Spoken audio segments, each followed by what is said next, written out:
भारत में अब चुनावी बिगुल बज चुका है। दरअसल द फ्री प्रेस जर्नल पर हम आपको बता दें कि अब आने वाले अगले 2 महीनों में देश के 5 राज्यों में चुनाव होने हैं, जिनकी तारीख अब इलेक्शन कमीशन ने घोषित कर दी है।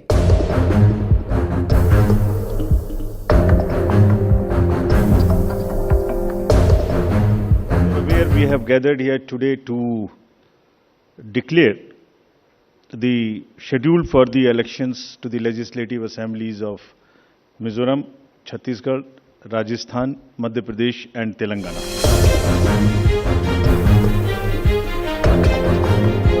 इन 5 राज्यों में मिजोरम में 7 नवंबर को एक चरण में चुनाव करवाए जाएंगे।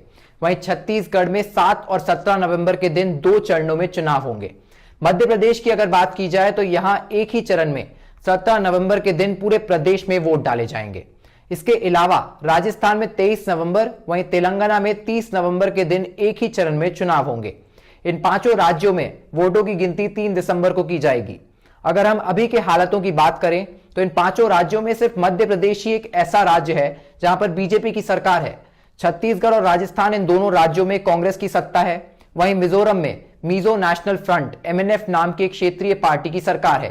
तेलंगाना में भी TRS यानी कि तेलंगाना राष्ट्रीय समिति की सरकार है और कुल 119 विधानसभा सीटों में से कांग्रेस के पास 19 और बीजेपी के पास महज 1 सीट है। हालांकि अगर राजनीतिक विशेषज्ञों की माने तो ये विधानसभा चुनाव खासकर राजस्थान, छत्तीसगढ़ और मध्य प्रदेश में जीतना बीजेपी और कांग्रेस के लिए काफी ज्यादा अहम बन जाता है, क्योंकि 2024 लोकसभा चुनाव भी अवसर पर हैं और ये विधानसभा के नतीजे एक तरीके से पार्टियों के लिए स्थिति का रोड मैप तय कर सकते हैं।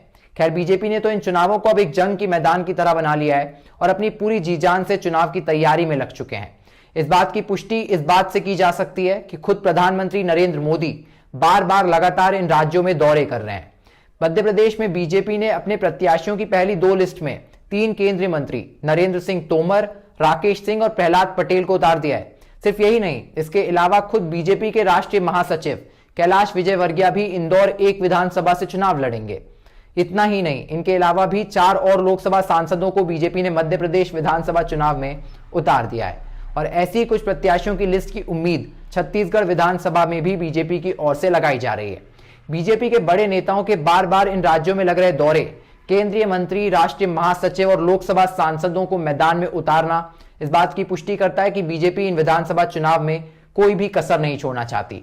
हालांकि कांग्रेस भी कुछ खास पीछे नहीं है। राहुल गांधी, प्रियंका गांधी, मल्लिकार्जुन खड़गे समेत कई बड़े कांग्रेसी नेता भी लगातार इन राज्यों के दौरे कर रहे हैं और मिजोरम एक ऐसा राज्य है जहां पर कांग्रेस ने लंबे समय तक शासन किया है। हालांकि क्या अब MNF यहां पर अपनी सत्ता बचा पाएगी, ये एक बड़ा सवाल उठता है। खैर, जो भी होगा हम आप तक लाते रहेंगे सबसे पहले। मैं हर्ष त्रिवेदी फिर मिलूंगा आपसे ऐसे ही किसी कवरेज के साथ। तब तक आप देखते रहिए द फ्री प्रेस जर्नल।